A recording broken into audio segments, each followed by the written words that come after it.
The massive alien ship drifted silently through the darkness of space like a sleeping giant. Captain Velthon, of the Krillian research vessel Morning Star, stared at the readings on his screen with wide eyes. He had never seen anything like it. "Big, is it?" he asked his science officer, Zilara. 2.3 kilometers long, sir, almost half a kilometer wide. The hull is made of some metal we don't recognize. Zilara's voice trembled with excitement. There are no power readings, no heat signatures, no signs of life at all. The derelict warship hung motionless against the backdrop of distant stars. Its dark surface was covered in scars from countless tiny impacts over the centuries.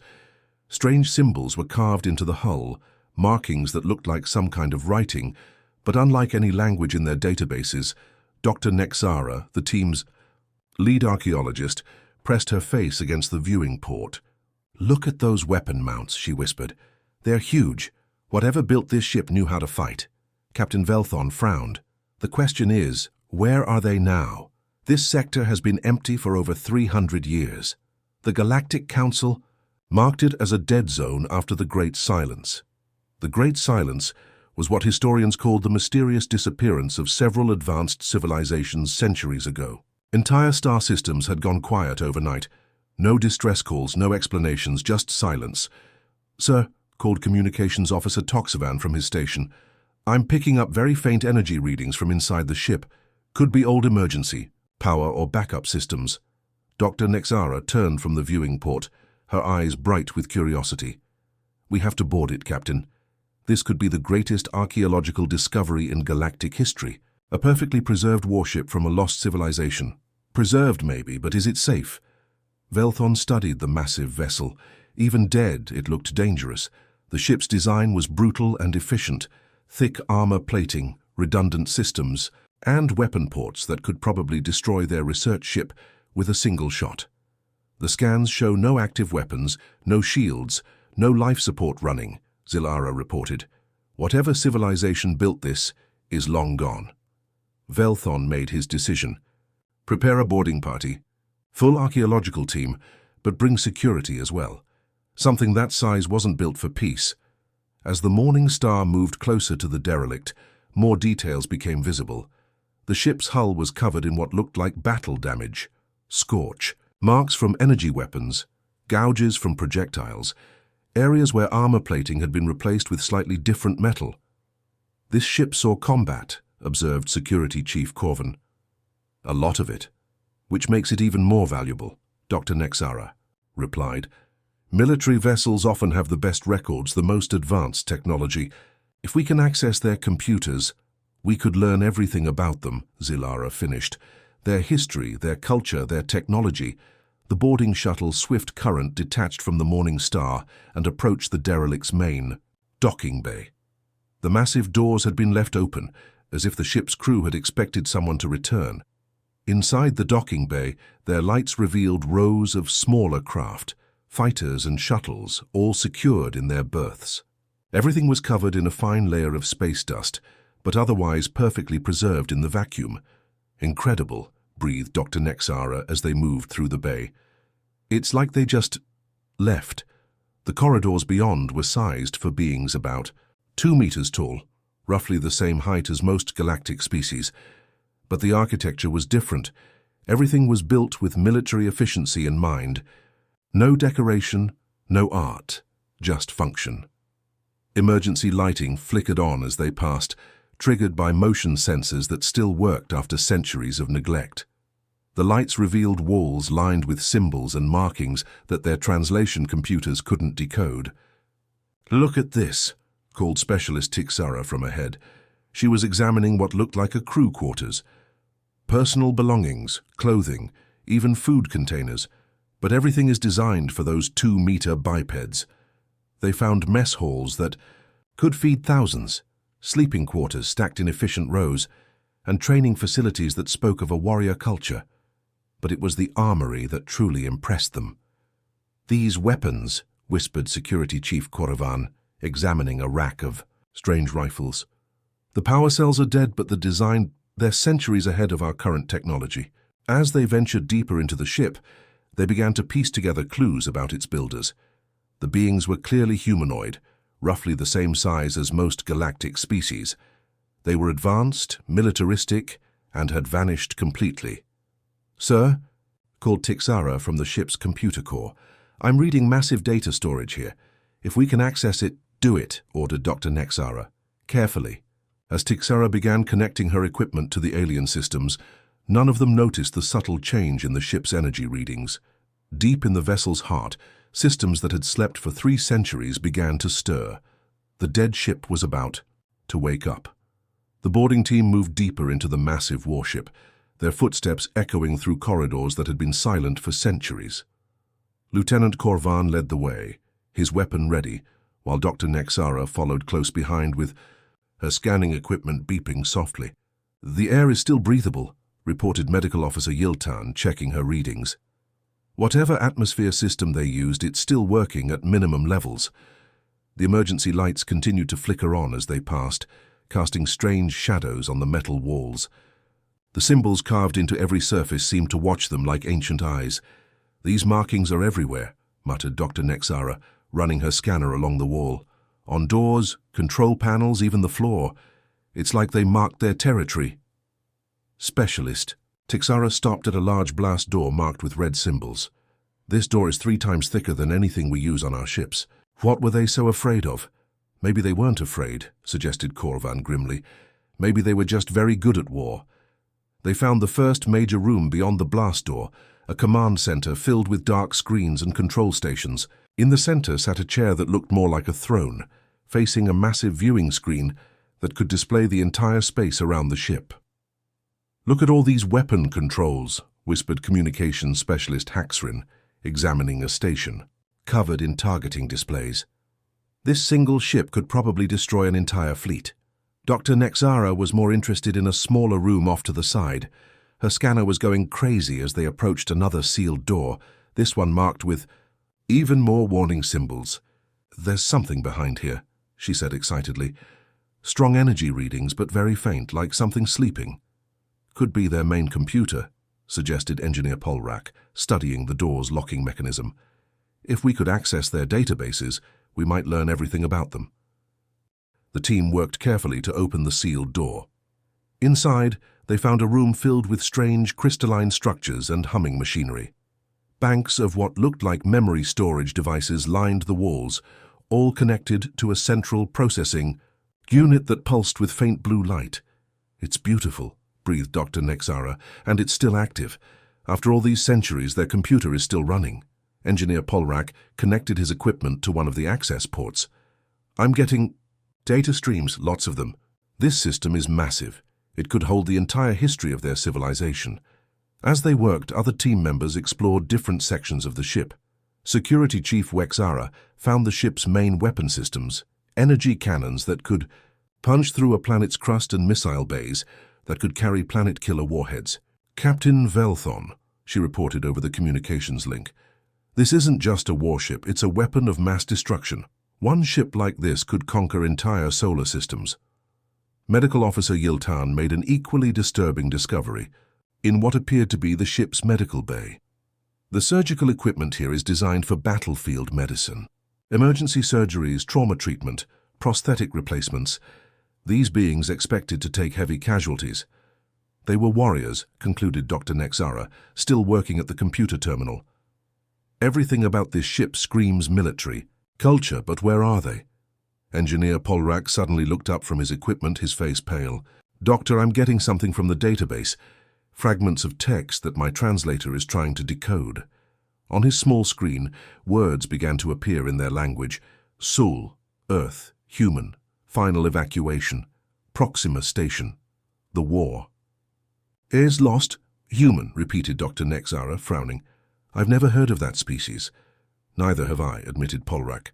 "But look at this. Coordinates, star charts. This Sol system they mention, it's in the dead zone, the area we're not supposed to enter. The dead zone was a region of space that the Galactic Council had declared off-limits centuries ago. Ships that went there never returned. Most people assumed it was some kind of natural hazard. "Keep working on those files," ordered Dr. Nexara. "We need to know more about these humans." As Polrak continued his work, Other fragments of information began to emerge from the ancient database. Battle reports, casualty lists, evacuation orders. The picture that formed was of a species fighting a losing war against overwhelming odds. They were evacuating, Dr. Nexara realized. This ship was part of some kind of retreat, but retreating from what? Doctor, interrupted Specialist Tixara from across the room. I found something else. This section here, it's not part of the main ship, it's separate, with its own power source and life support. She led them to a heavily armored section marked with symbols that even their universal translators couldn't decode. Through a thick window, they could see rows of cylindrical containers, each one large enough to hold a person. Stasis pods, breathed Medical Officer Yiltan. But they're not empty. I'm reading faint life signs from some of them. The team stood in stunned silence, staring at the sleeping figures inside the containers. After 3 centuries, some of the ship's crew were still alive. We need to contact Captain Velthon immediately, said Dr. Nexara. This changes everything. But as Engineer Polrak tried to send their report, his equipment registered something that made his blood run cold. Deep in the ship's computer system, ancient protocols were activating. The sleeping ship was beginning to wake up. The stasis pod hissed like an angry snake as it slowly opened. White vapor poured out as the temperature inside rose from freezing cold to normal. Inside the pod, a man's eyes snapped open, bright and alert despite sleeping for 300 years. Captain Kim Dae-ho sat up quickly, his hand reaching for a weapon that wasn't there. His training kicked in immediately, overriding the confusion and pain that came from such a long sleep. Status report, he said, his voice rough and scratchy. Cryo systems working normally, Captain, replied a woman's voice from the pod next to his. First Officer Park Soo-jin was already climbing out of her own container, checking the readings on a small screen. Hull breach detected in Section 7. Unknown life forms are aboard our ship. Around them, other pods were opening with the same hissing sound. 11 other crew members began waking up. The skeleton crew that had volunteered to stay behind, while the rest of humanity fled to the stars. Sir, multiple alien contacts throughout the ship, reported Chief Engineer Lee Min-ho, his hands shaking as he tried to work his control panel. They appear to be studying our technology. Captain Dae-ho moved to the nearest wall screen and activated the ship's internal cameras. What he saw made his jaw clench with anger. Strange alien beings were walking through his ship like they owned it, examining everything, touching their equipment, treating the retribution like some kind of museum. They think we're dead, whispered Communications Officer Choi Hae-jin, listening to the aliens' radio chatter through her headset. They're calling us an extinct species. They think this is an ancient relic. How long? Asked Captain Dae-ho. 312 years, sir, answered Engineer Lee Min-ho, checking the chronometer. The last thing recorded in our logs was the fall of Proxima Station. The memory hit Dae-ho like a physical blow. The final battle, Earth's evacuation fleet scattering to the winds. The promise that they would return someday. He had volunteered to stay behind with his crew, to sleep until it was safe for humanity to come home. What happened to Earth? Asked Medical Officer Jung Eun-mi, fear clear in her voice.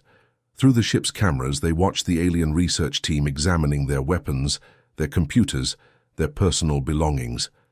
The beings moved with the confidence of people who had no fear of being discovered. Sir, reported Weapons Officer Han Ji-woo, the aliens have accessed our main computer. They're trying to download our databases. Captain Dae-ho's expression turned cold. Not on my ship, they're not. He activated the internal communication system. This is Captain Kim Dae-ho of the United Earth Ship Retribution. All crew to battle stations. We have uninvited guests. The effect on the alien boarding party was immediate. Through the cameras, they could see the beings freeze in terror as his voice echoed through the corridors. One of them, a female with blue skin, stumbled backward and nearly fell.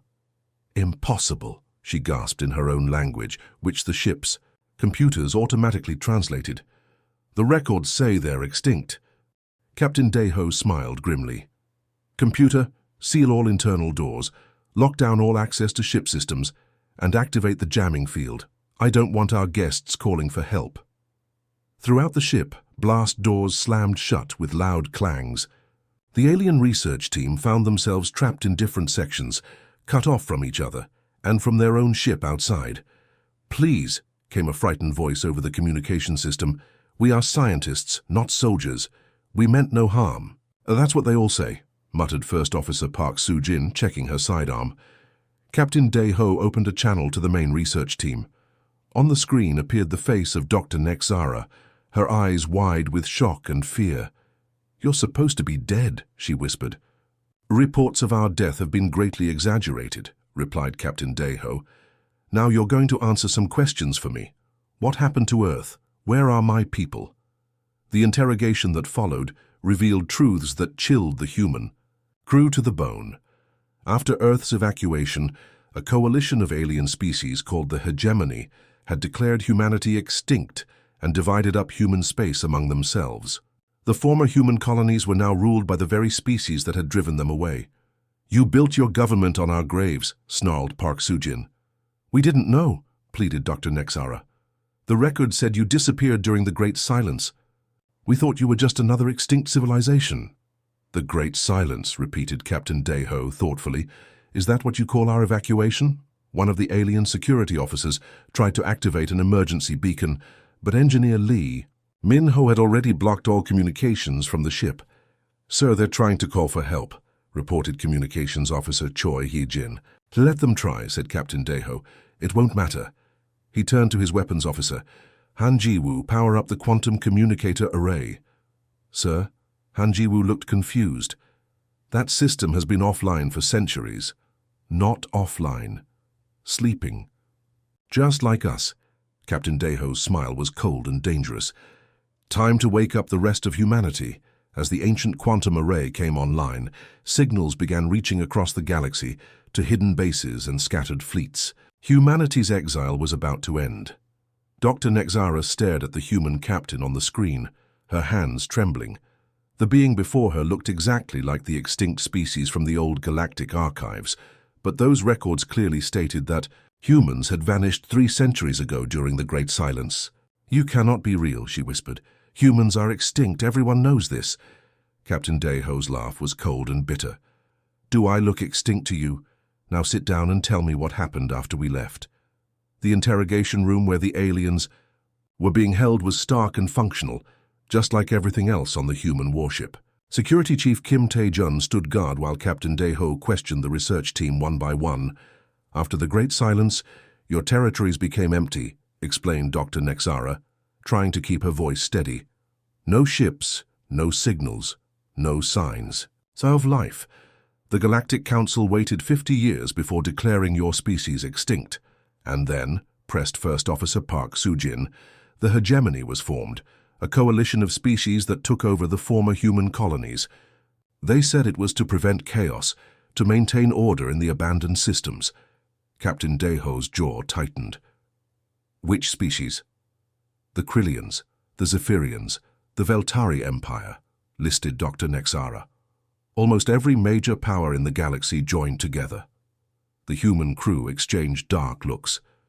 These were the same species that had been humanity's enemies in the Old War, the ones who had forced Earth's evacuation in the first place. "So you built your galactic government on our bones," said Engineer Lee Min-ho angrily. "How convenient, Lieutenant." Korvan, the alien security officer, tried to activate his emergency communicator again, but the device remained dead. "Sir, all our equipment has been jammed. We cannot contact our ship." "Good," replied Captain Dae-ho. "I'm not finished with you yet." Through the ship's internal cameras, they watched as Communications Officer Choi Hye-jin worked at the quantum array controls. The massive dish on the ship's hull was slowly rotating, pointing toward different sectors of space. "Captain," reported Choi Hye-jin over the intercom, "the quantum communicator is fully operational. I'm picking up automated response signals from 17 different sectors." 17? Dr. Nexara looked confused. "Response signals from where?" Captain Dae-ho smiled, but there was no warmth in it. "From the places where humanity has been hiding for the past 3 centuries. Did you really think we just disappeared?" The truth began to dawn on the alien research team. The Great Silence hadn't been humanity's death. It had been their strategic withdrawal. While the galaxy thought humans were extinct, they had been preparing. "Impossible," breathed Dr. Nexara. The deep space surveys found nothing. We explored every system in the former human territories.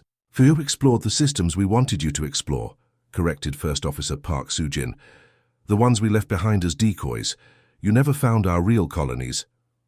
On the main screen, star charts began appearing as the quantum array made contact, with hidden human settlements, bases in asteroid fields, colonies on rogue planets drifting between stars, fleets hiding in the dark spaces where no alien ship had ever ventured. "How many?" whispered Specialist Tixara. "Enough," was all Captain Deho would say. The quantum communicator crackled to life with incoming messages. Voices speaking in the human language filled the bridge, admirals and captains reporting their status after centuries of silence. Admiral Song Kyung-mi of the Outer Rim Fleet, reporting ready for Operation Homecoming. Captain Nam Soo-min of the Deep Space Explorer Corps, all ships accounted for. Admiral Yun Tae-hyun of the Lunar Defense Fleet, standing by for orders. Each report made the alien prisoners look more frightened. The extinct species was very much alive, and they had been preparing for this moment for 300 years. "What is Operation Homecoming?" asked Dr. Nexara, though she was afraid to hear the answer. "The return of humanity to our rightful place in the galaxy," replied Captain Deho. "We've been patient. We've been watching. We've been learning about what you did with our homes." Medical Officer Jung Eun-mi entered the interrogation room, carrying a data pad. "Captain, I've been analyzing the alien database they downloaded from our systems. They have detailed records of every former human colony, including what happened to the people who stayed behind," asked Captain Deho. Jung Eun-mi's expression was grim. Some were enslaved, others were relocated to prison planets. Many were simply eliminated as security risks. The temperature in the room seemed to drop several degrees. Every human face turned cold and hard. "For you killed our people," said Park Soo-jin quietly. "We didn't know they were still alive," protested Dr. Nexara. "The hegemony told us the colonies were empty."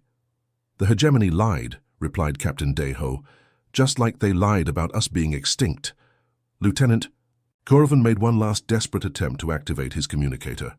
Please, we are just scientists. We were only studying your ship for historical research." "Historical research," repeated Captain Deho thoughtfully. "Well, you're about to become part of history yourselves. The day the galaxy learned that humanity never forgot its enemies, the quantum array completed its sweep of known space. Across the galaxy, sleeping human fleets were receiving their activation codes. The 300-year exile was ending, and the reckoning was about to begin. The quantum communicator's pulse spread across the galaxy like ripples in a dark pond.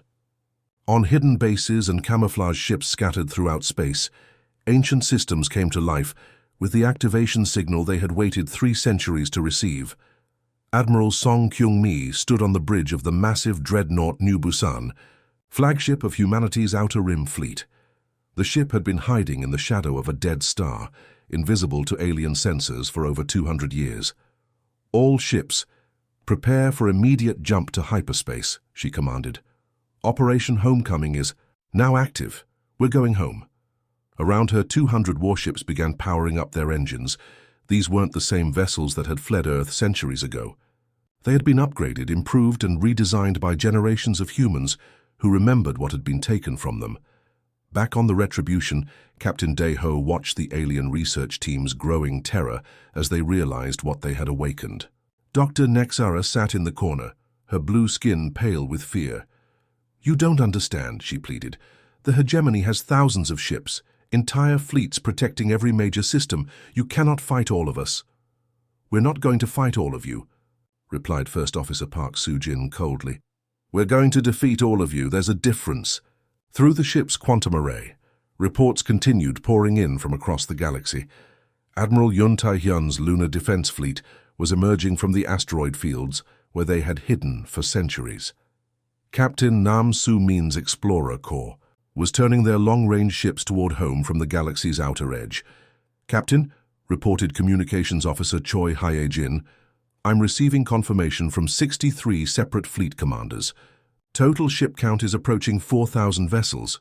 "4,000, gasped Lieutenant Corvan. "That's impossible. We would have detected them." "You detected what we wanted you to detect," said Captain Deho. Decoy signals, false energy. Readings, ghost ships broadcasting fake signatures. While you thought you were mapping empty space, we were watching you from the shadows. Engineer Lee Min-ho brought up a holographic display showing the galaxy. Red dots began appearing throughout. The star map, each one representing a human fleet moving toward hegemony space. Look at this, he said, pointing to the display. 3 centuries of preparation. Hidden shipyards, secret colonies, fleets that grew and trained while you thought we were extinct. Dr. Nexara stared at the display in horror. The resources. Alone? How did you survive? How did you build all this? The same way we always survive, answered Medical Officer Jung Unmi. We adapt, we improvise, we never give up. The first human fleet dropped out of hyperspace at the edge of hegemony territory. Admiral Song Kyungmi's dreadnoughts appeared on Krillian long-range sensors, like ghosts materializing from nightmares. This is Admiral Song Kyungmi of the Human Liberation Fleet, she broadcast on all frequencies. We have returned to reclaim what was stolen from us. On the bridge of the Retribution, Captain Deho activated the ship's main communications array. His message would reach every receiver in hegemony space, civilian and military alike. This is Captain Kim Deho of the United Earthship Retribution, he announced. To all species of the so-called hegemony, hear this message. 300 years ago, you drove humanity from our homes. You declared us extinct. You divided our colonies among yourselves like vultures picking at bones. The alien prisoners watched in stunned silence as the human captain continued his broadcast. But we did not die. We retreated to the dark spaces between stars. We built new ships, trained new crews, and prepared for this day. We remember every colony you took. We remember every human life you ended, and now we have returned to collect what you owe us. Across hegemony space, alien governments received frantic reports from their frontier worlds. Human fleets were appearing everywhere, emerging from empty space like avenging spirits.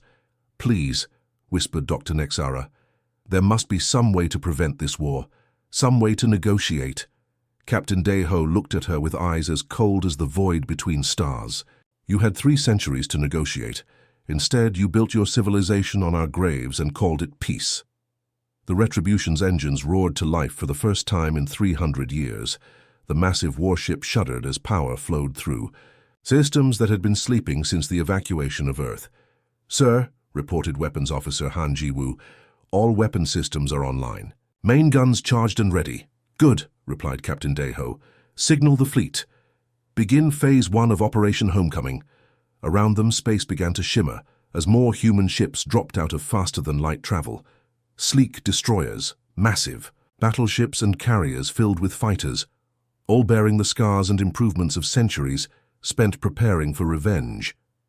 The alien research vessel Morning Star tried desperately to escape, but human ships surrounded it before it could jump to hyperspace.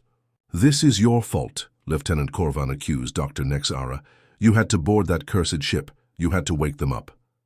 I was doing my job, she replied weakly. Captain Deho's final broadcast echoed through the galaxy. The hegemony had 300 years to grow comfortable in the homes they stole from us. Humanity had 300 years to grow strong in the darkness you banished us to. Now you will learn why the galaxy once feared the children of Earth.